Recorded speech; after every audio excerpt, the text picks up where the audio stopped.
Dalawang testigo ang ipinresinta ng prosekusyon noong Lunes, ang 16th day ng impeachment trial laban kay Vice President Sara Duterte. Unang umakyat sa witness stand si Marivic Pareja. 27 years na siyang kawani ng mababang kapulungan.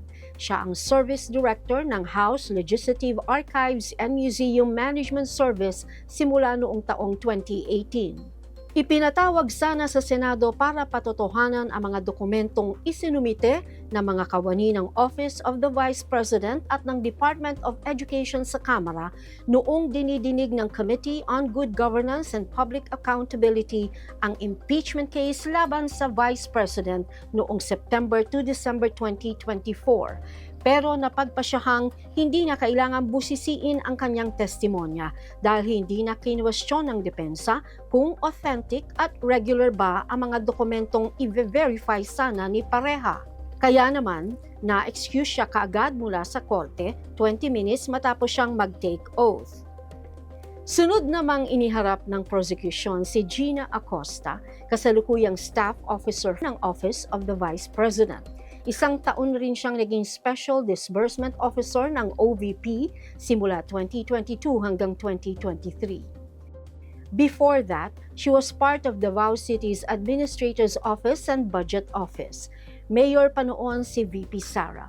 At si Acosta rin ang tumayong SDO ng kanyang confidential funds mula 2019 hanggang 2022. Bahagi rin si Acosta ng Administrator's Office at Budget Office ng Davao City noong 2016 hanggang 2022. Si Gina Acosta ang kauna-unahang hostile witness sa impeachment trial ni Vice President Sara Duterte. Ano nga ba ang ibig sabihin ng hostile witness? Alamin natin sa ating impeachment dictionary.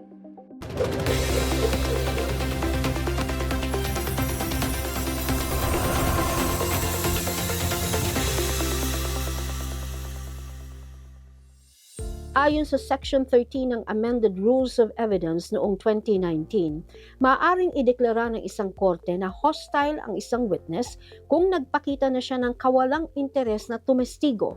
Hostile witness ring maituturing kung namanipula o napilit niya ang mga abogado na iupo siya sa witness stand. Hostile witness rin ang mga testigong inaasahang kakampi sa kabilang kampo kagaya ni Gina Acosta. Bahagi pa rin siya ng Office of the Vice President pero prosecution ang nagtawag sa kanya sa witness stand.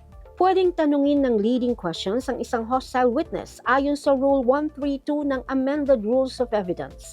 Ito yung mga tanong na halos itinuturo na ng abogado ang nais nilang marinig na sagot mula sa testigo.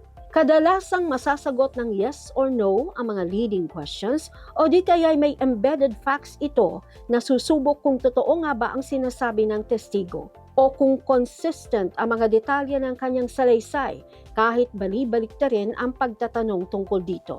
Pwede ring maituring na hostile ang isang testigo kahit cooperative siya sa umpisa ng paglilitis, lalo na kung bigla na lang siyang tumatangging sumagot sa mga tanong o kung sinasalungat na niya ang mga nauna niyang testimonya. Mahalaga pa ring makuha ang pahayag ng mga hostile witnesses para lumabas ang katotohanan at hindi niya mas sabotahe ang paglilitis.